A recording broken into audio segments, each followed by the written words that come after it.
Welcome to Digital Marketing for Contractors. This podcast is brought to you by Fat Cat Strategies, a full-service digital marketing agency based in Raleigh, North Carolina. We specialize in helping home improvement contractors just like you grow their businesses. Today, you're listening to a series called Build, Grow, Dominate. Marketing strategies for every stage of your home improvement business. Every Wednesday, we take a deep dive into the lessons that we've learned from supporting some amazing business owners in the home improvement industry. In part 1, we'll cover the essentials, from startup to your first $5 million. In part 2, we're shifting gears to focus on what it takes to scale your business to a successful exit and or how to dominate your market. Now let's get into it. Hey, I'm Janet, the founder here at Fat Cat Strategies, and today I am joined by my colleague, Caitlin Noble. Hey, I am Caitlin, the head of client services. That was a little enthusiastic, but we'll roll with it. It's the first day back after Memorial Day. If you're listening, it is, and I'm enthusiastic. I can't help it. And it's summer. But y'all are probably listening to this. It might be mid-June. Anyways, let's get into it. We're super excited today. We are kicking off. I'm reading Janet's line, but I'm going to go ahead and do it. We are kicking off part 2 of our Build, Grow, Dominate series. Janet, what is part 2? In this 2-part series, in the last several episodes, we had a bunch of content targeting what we call a level 1 contractor. You're getting started. You may be wearing all the hats. You're building your business. You are building your business.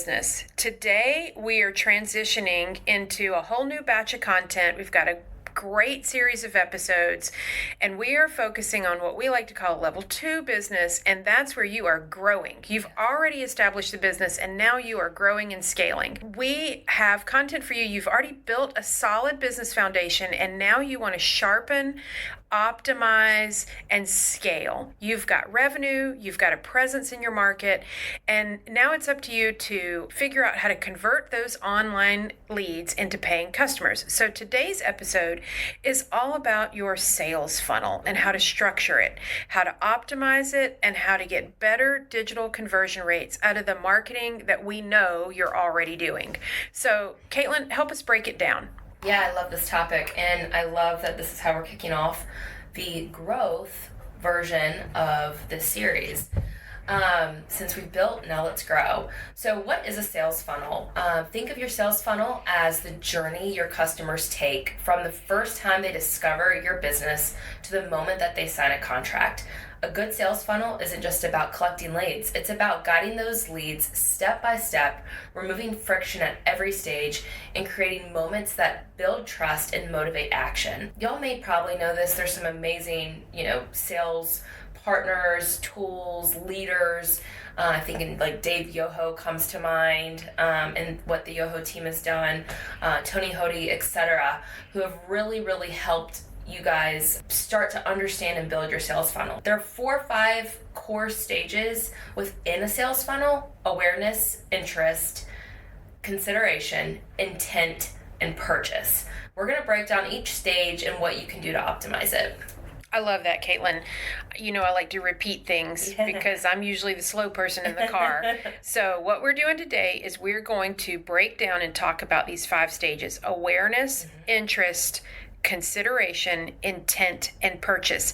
And this is the journey that your customers go through before they buy from you. So in that first stage that we're calling awareness, let's talk a little bit about what that is and what you can do to optimize that part of your sales funnel. So awareness, this is the stage where people first hear about your business. It could be through a Google search. Maybe they saw a Facebook ad. They could have seen one of your yard signs or one of your wrapped trucks. Right. So if you're thinking about how to optimize the awareness stage of this 5-stage funnel, let's look at what you can dial in and tweak in the awareness stage. Well, SEO is a great tool or weapon in this awareness stage. You are optimizing for all kinds of keywords, long-tailed keywords. You are trying to capture somebody who is just at the beginning of their research, trying to solve their problems, and you want your company to show up on their searches. So SEO is one thing you can do to dial in your awareness. I'll interrupt too. Go for it. Just because you said that, and I know if you have listened to part 1 of this podcast, we also have several other episodes about SEO and how important SEO is. I think that's a really important note, though, awareness. If you have your trucks wrapped, if you've paid for that, if you've paid for these yard signs, you want to make sure your business shows up. Right. I mean, I know it sounds as simple as that, but it's not as simple as that. Oh, you're talking about like a branded search. Yes. Oh, okay. I see. You're tying them the two together. So you've paid the money to wrap your trucks. You've bought these beautiful yard signs.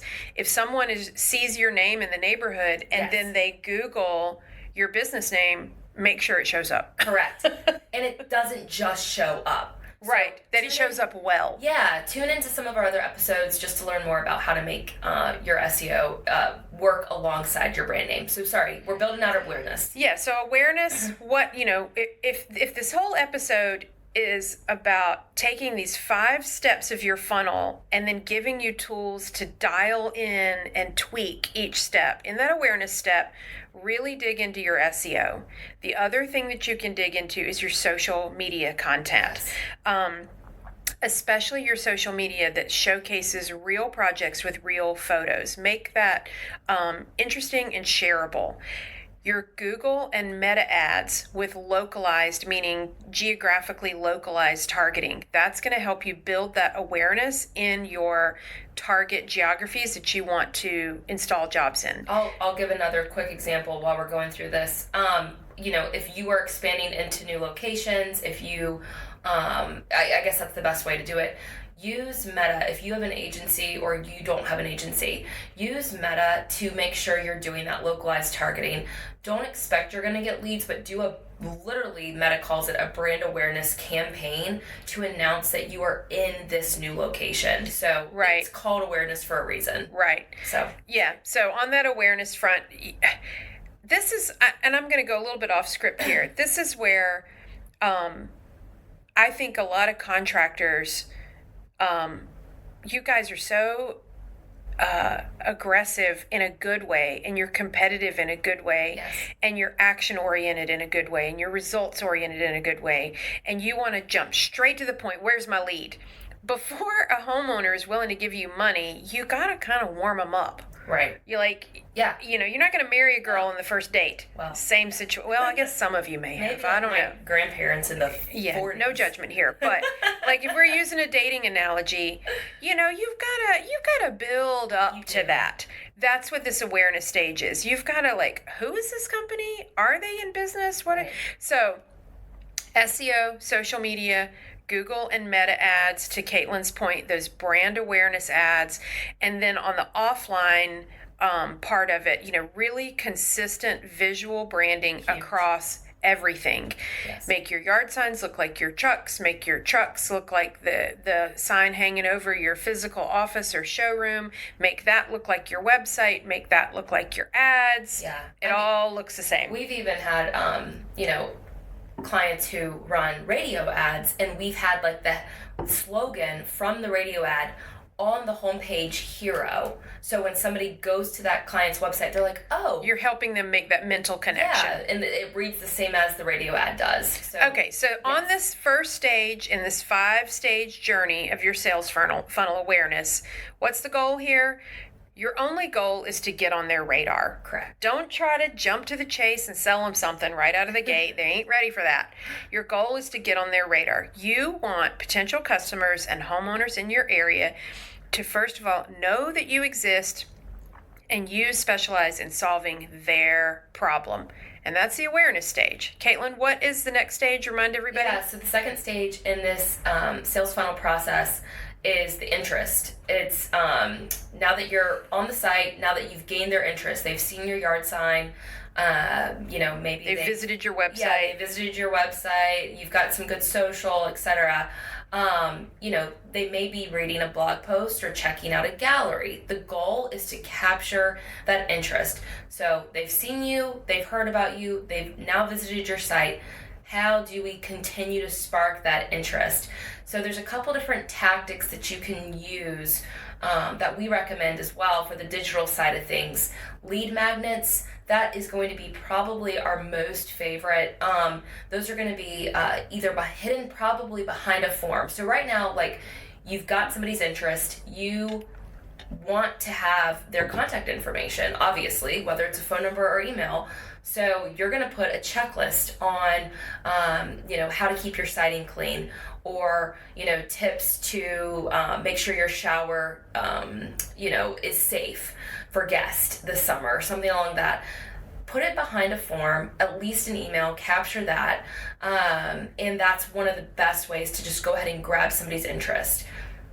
Another way to keep somebody's interest, once you've got their email address, grab, sorry, I'm not really finishing my thought, but now that you've grabbed their email, put them through an email sequence.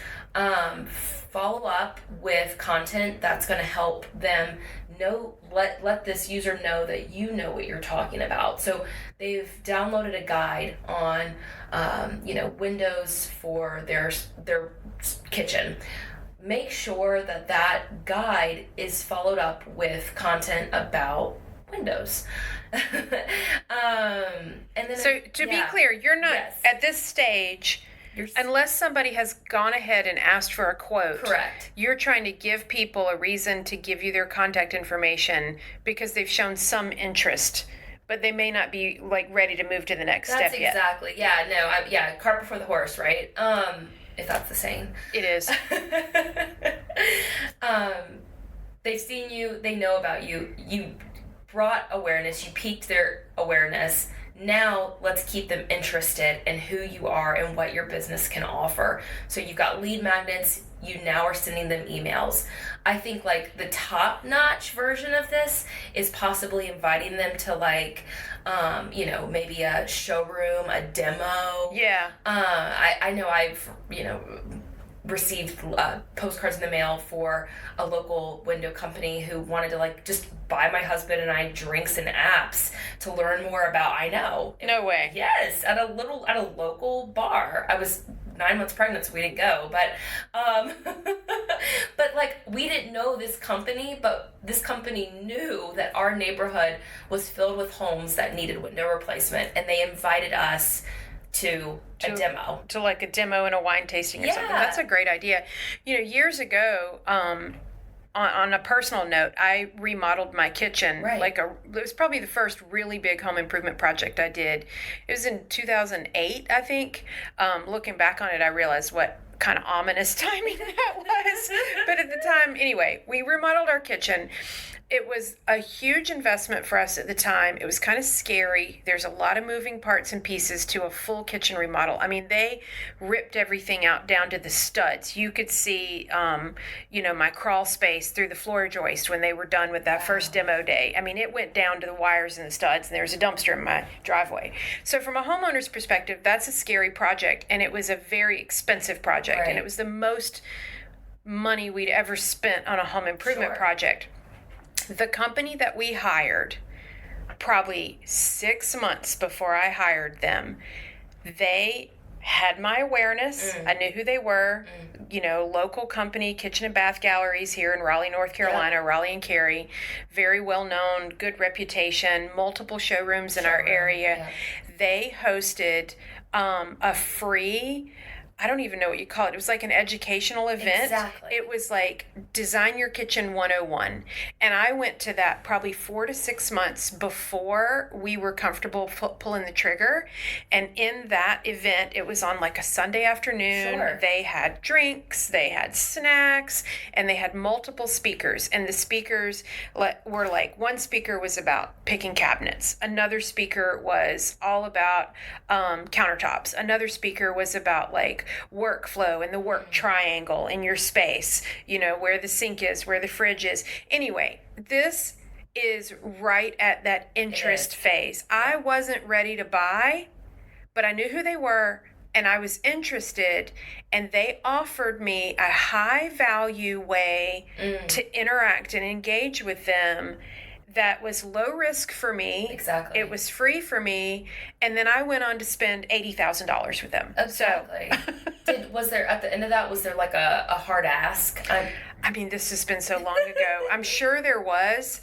But at the time, I can't do the math right now. Let's say 18 years younger than I am now. Sure. If there was a hard ask, I was sort of oblivious to Sure, it. sure. Because I had not done many big home improvement projects yet. Sure. So it might have like flown over my head, even though they were putting me in their sales funnel. Totally. Yeah. I'm sure they were. Claws in. Yeah, claws were in. The hook was set. They were reeling me in. I was like a little flopping around fish and didn't even know it. But I was happy to be caught. Totally. You know?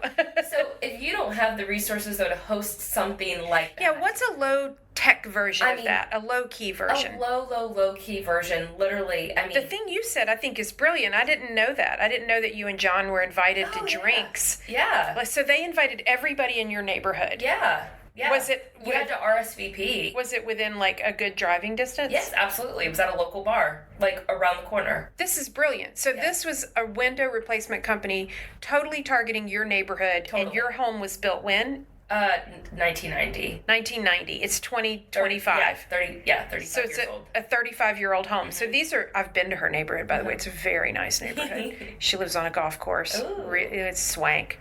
They're older homes, but they're nice older homes with big yards. So this company, this window replacement company, is totally working their sales funnel. They're really doing two things. They're doing that first two-step awareness and interest. Yep. Exactly. And they're doing it through outreach and education. Absolutely. I love it. So that's low key. I mean, that's still hosting an event, but still, like, I think you don't have to have a showroom, basically. You don't have to have a showroom. Did they mail you the invitation or did they stick it on the flag in your mailbox? Mail. So it was the cost of a direct mail piece, the cost of a list, and the cost of, like, the facility and the drinks. Yeah, absolutely. So. Not a very high cost. No, it wasn't. So we have awareness. We have interest.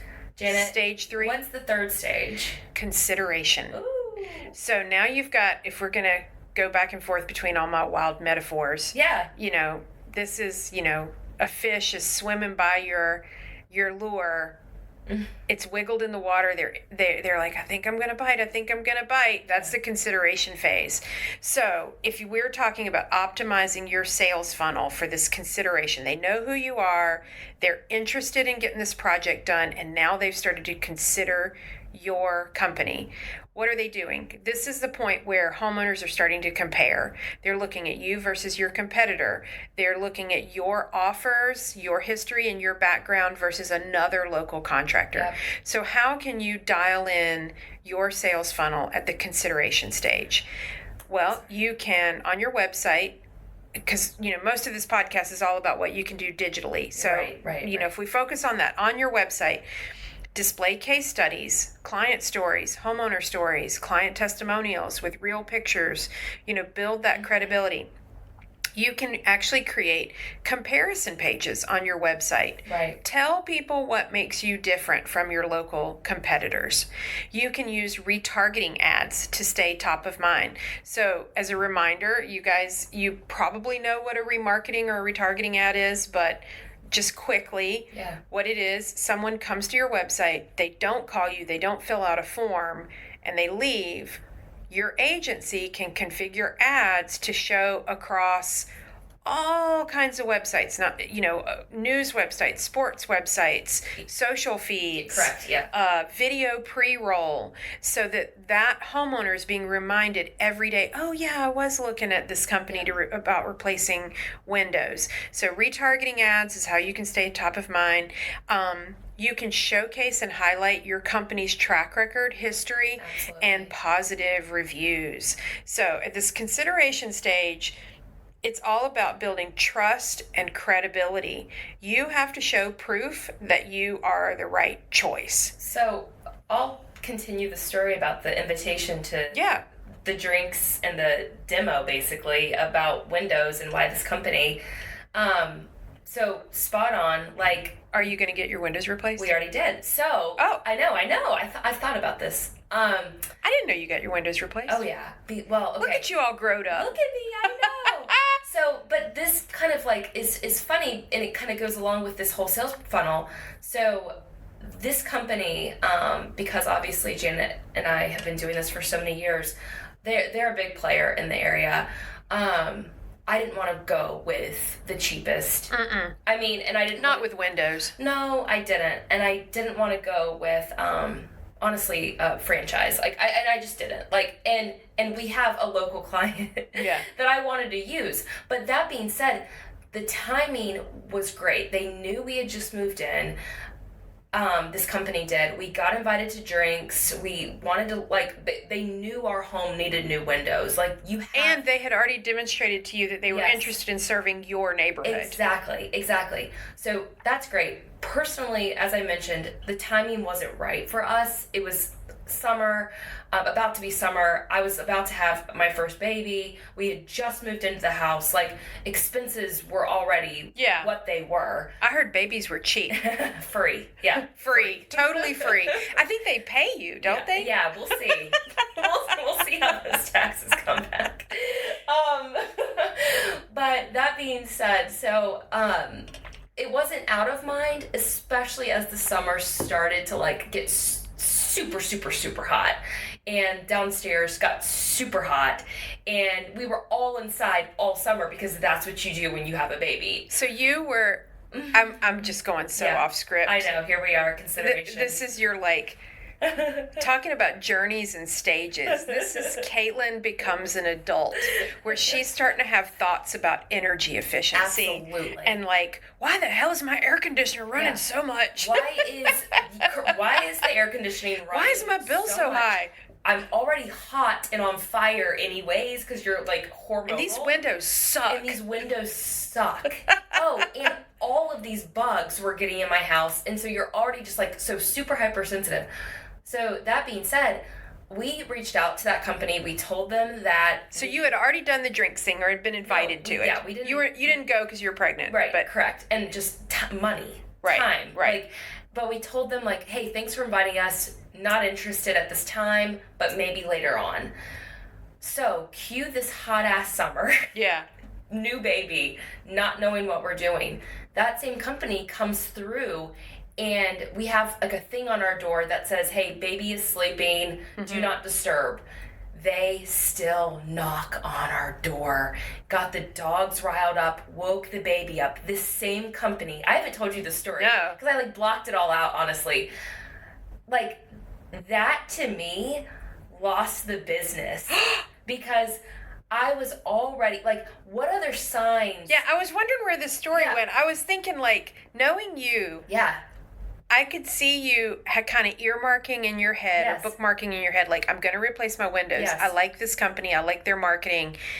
Knowing you the way I know you, if they woke up your baby and riled up your dogs, Nope.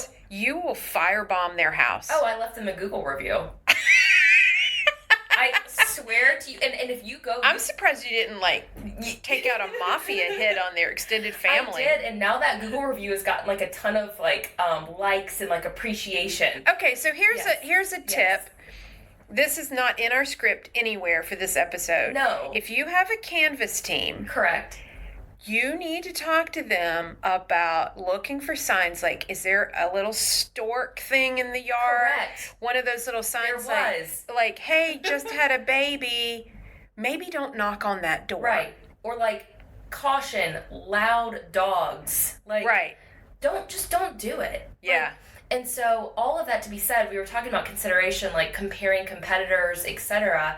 So like they had my interest. There was already awareness there. But then they totally dropped the ball Totally dropped by the knocking ball. on your door. And so like the consideration side of things was I knew this was a company. I knew it would like that was reputable franchise. The pricing would definitely be lower than going with somebody local, but I wanted to go with somebody that I knew, I trusted, that respected, you know, Right. not only me and my family, but they also had work done, had done work in our neighborhood too. So I'm just telling you that whole story because you're wanting to build trust, you're wanting to build credibility. Oh, I think this is a fantastic story because I don't know this for a fact, so I'm just going to go out on a limb. I'm going to guess that the companies that have canvassing teams, Yes. I'm going to guess, I'm just throwing this out there, at least half or 75% of companies that hire canvassers, I'm guessing you're hiring 1099 contractors. These are not long-term employees of your company. I'm guessing. You can contact us and tell us how wrong we are if I'm totally wrong about this.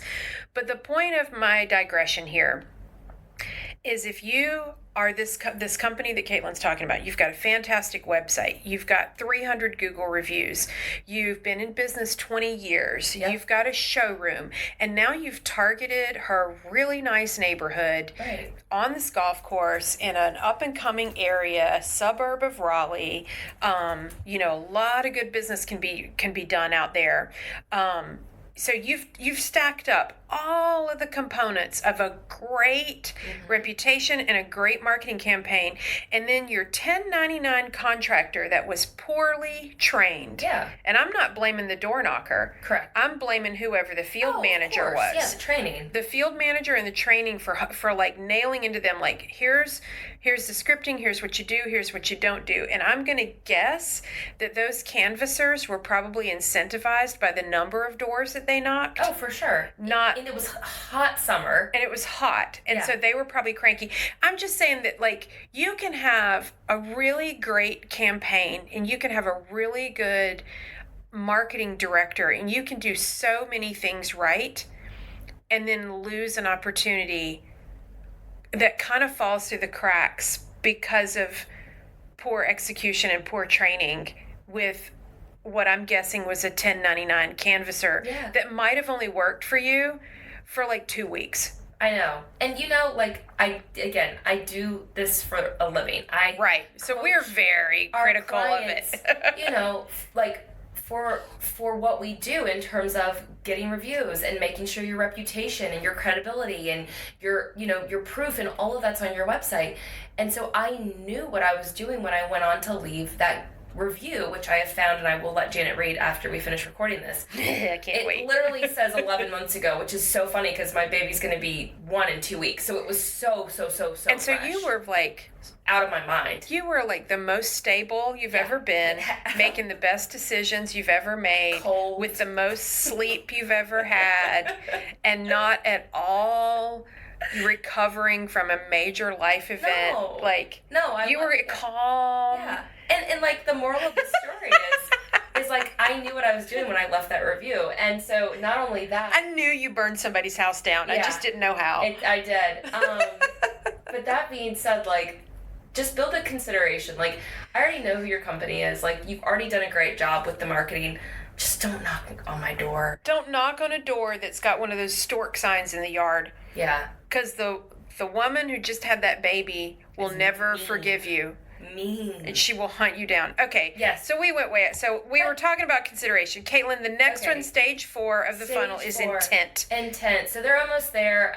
I'm almost there. I was like so ready, like at that point at the end of the summer, to get new windows. I already knew what company I was not going with.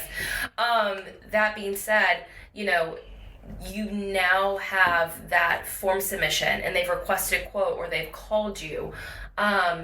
Ways to really push somebody over the edge, if they are comparing and price shopping, free consultations, limited offers or discounts. I'm telling you guys, like, things are weird right now, and it's a hit or miss when I say offer something, don't offer something, and you'll know that our clients will tell you that. But right now, a big discount is performing well on your website. It is pushing somebody over the edge to choose your company over a free consultation or a free lifetime warranty. Like offering $1,000 off, buy one get one free. That's going to help somebody make that decision. And then, Are any of your clients that you're working with Yeah. running overt messaging about potential costs going up? Like, lock your costs in now. Right. Lock in before the manufacturers, put. we've talked about it. I mean, it's such a touchy subject. I don't even want to say the I know. tariff I know, word. don't say the T word. Don't say the T word, but I mean, that's something that I just don't know if the messaging is. Yeah, and I hope, like, if somebody's listening to this in a year from now, it's a different story. We've talked to our clients about that exact messaging. Like, lock in this price right now. Before our costs go Before up. our costs go up. I think people are referring back to offers that worked, towards the end of last year, last summer. Typically, summer are some of like the slower times, so they're doing their better offers. I wouldn't be surprised if, you know, I'm not to go completely off subject, but like we see that tariff messaging come the fall too. So, that's the sort of business analysis that I'm reading. Yeah. Is that's when consumers may start to see. Oh, for sure. I keep reading stuff about back to school shopping. Absolutely. You know, when you really start to go back to school shopping, you might not have the choice that you. No. And then, you know, the store's stocking for Christmas. Right. So some of those messages in terms of discounts and offers, I guess what we're saying is we anticipate that we'll just be doing a lot of testing and experimenting, and we'll report back and let you know what. But don't give up, like, because if you've already made the effort to build the awareness, build the intent, to build the consideration, do not stop there. Like, capture somebody with some compelling messaging. A time-based offer that expires. Offer, visuals, etc. So, again, this is going to reinforce urgency and help those people take the next step to make sure it's just a no-brainer. Let's go with your company.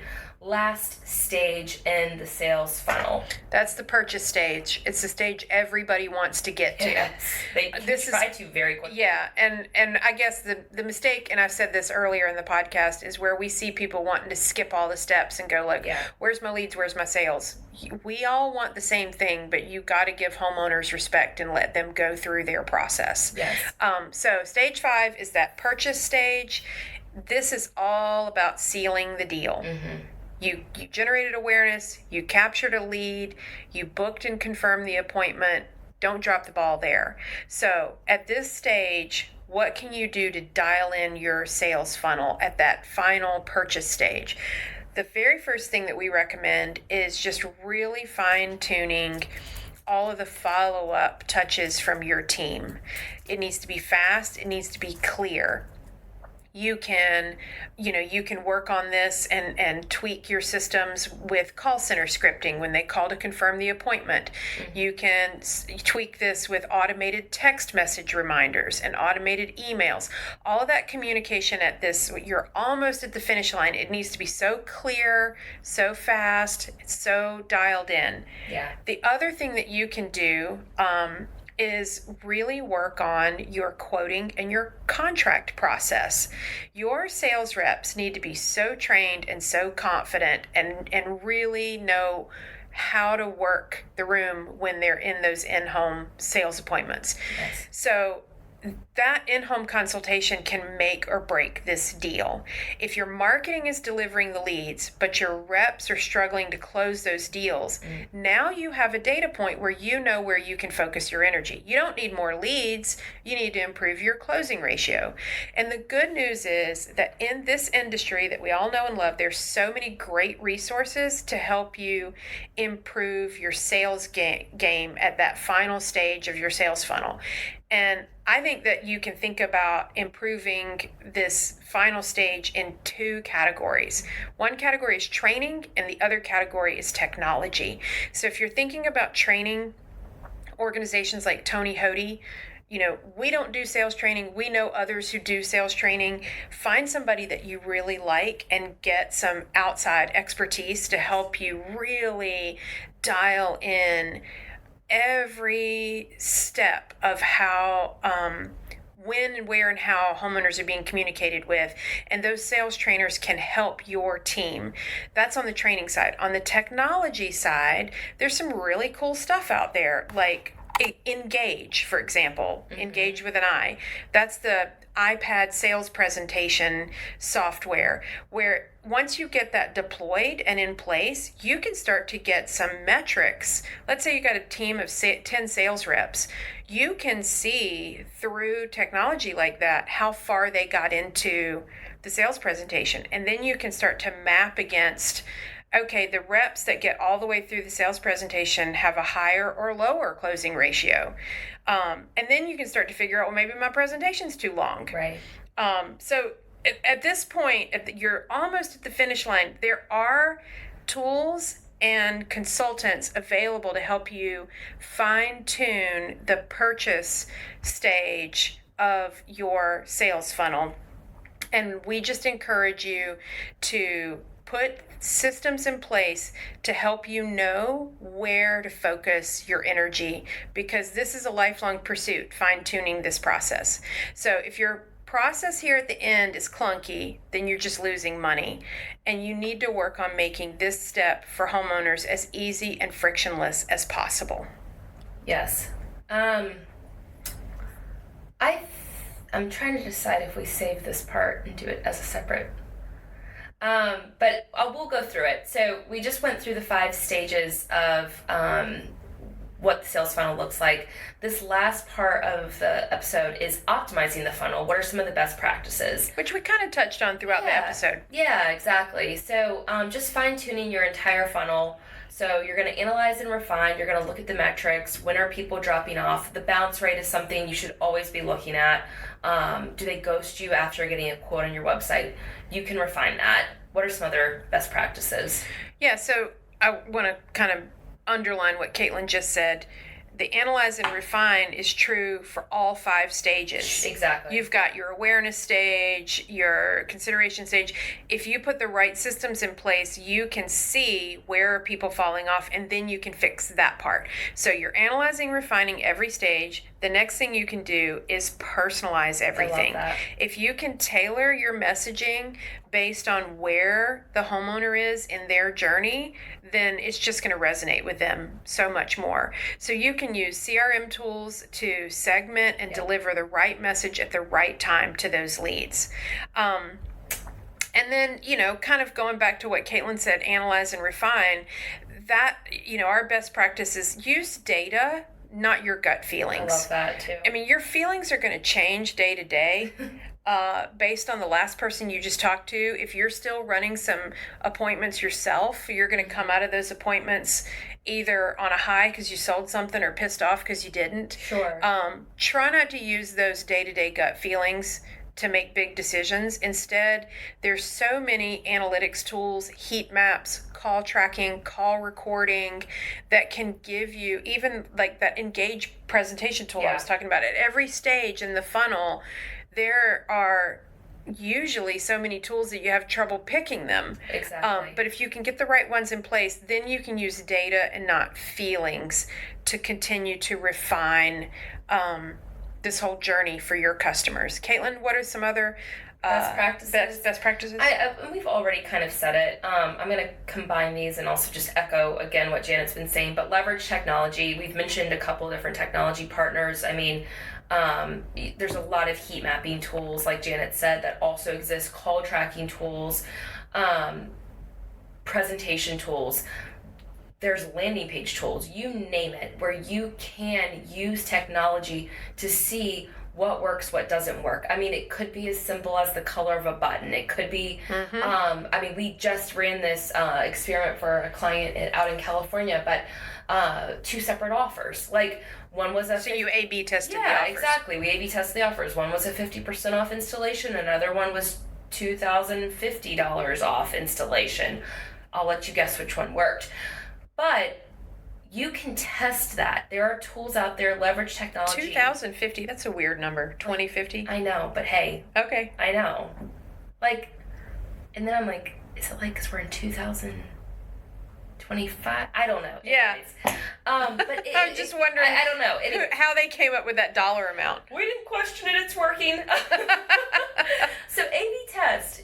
Don't settle. Like, keep testing things. Headlines. Use your technology. I think there's a lot of ways to optimize your sales funnel, and there's a lot of best practices. So, yeah. So just to wrap up this episode and kind of bring it on home. Your sales funnel has multiple stages, and those homeowners are going to have to go through. They may not go through all 5, but they're going to go through at least 3 of them before they write you a check or give you their credit card. I guess what we want you to know is that optimizing your sales funnel is not a one-time project. Honestly, as an entrepreneur, this is your life's work. Yes. This is it, and it never ends.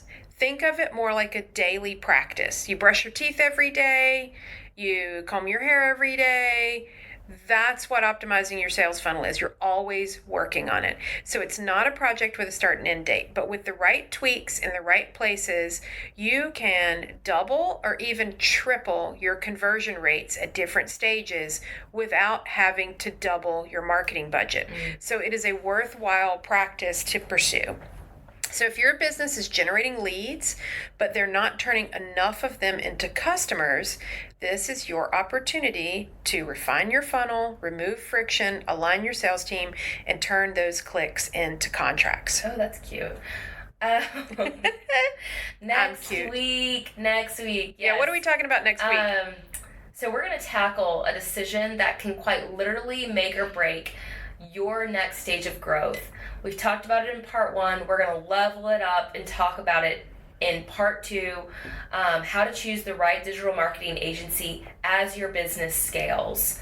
So you've likely outgrown the set it and forget it marketing vendors, if you even have a marketing vendor, but now you need a strategic partner that truly understands where your business is headed and how to help you get there faster. So thank you so much for your time. Thank you for joining us on another episode. If you've gotten value from today's episode, please do us a quick favor. It helps us deliver more content like this. It helps the algorithm so that other people can find us.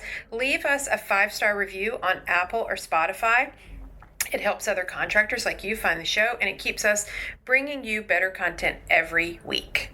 Thank you so much, and I hope you join us again. Thanks, y'all. Digital Marketing for Contractors is created by Fat Cat Strategies. For more information, visit fatcatstrategies.com.